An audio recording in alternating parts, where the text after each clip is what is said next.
how much of this stuff comes from childhood trauma, and then sometimes that can lead to addiction, and then that can lead to homelessness and hopelessness, and then pretty soon you don't know where one starts and the other ends. I was speaking with some of, like your CEO and some of the other guys in the management, and they were like, oh, you've had Dr. Gabor Mate on, and he talks a lot about trauma causing addiction. I mean, you must see this in all the stories, right?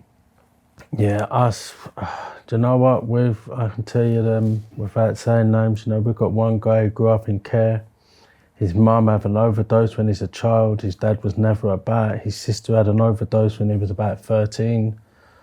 She was only 18 at the time, and he has struggled his whole life, because this is a situation. And now he's doing reasonably well right at this moment. He's not coming into the drop-in. We communicate by text, and he's doing okay, but this is the first time, and he's 43 years old. It's the first time that he's made that step to be abstinent from the things that he struggled with. Got another guy who's fell out of a window when he was 2 years old. His dad dropped him out of a window onto his head when he was 2 years old. I didn't know his name for about 5 years. He just went by an alias, and that alias was given to him because when he fell out the window, it was because the police came in and he tried to shoot the police. His dad tried to shoot the police, and in the process of that, he dropped his child out the window onto his head. Now, if you're growing up and you've got a head injury from the age of 2, both your parents are addicts, you've not really had much, you spend half your time in care and out of care, I probably don't know the full story of how bad it got, but just that in itself is enough to think to yourself, if that's me, am I any different? Do I see that all of that stuff happened to me, but yet I grew up into,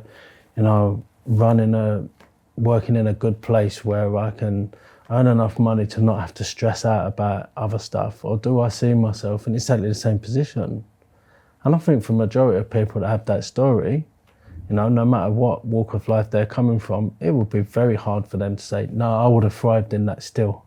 I'd still be where I am, even if that was my upbringing.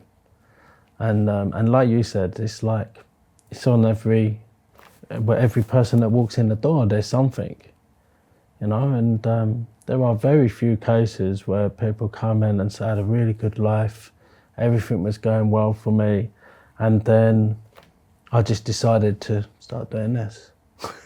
It's just, but that's not to say it doesn't happen, that's just the people that I see. Because the people that does happen for, people that find themselves in addiction, no matter their situation has been, on the face of it, quite cool and cushy, they don't come much drop-in because they still have that family support.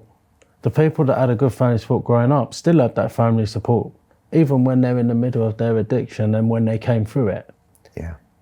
So, and that's the big difference. For many of my guys, the reason why they never had that family support.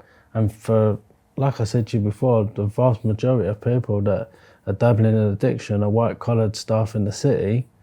But most of them, they have supportive families around them. Yeah. They know what it is to be what society considers normal. And so they have a working relationship with their addiction.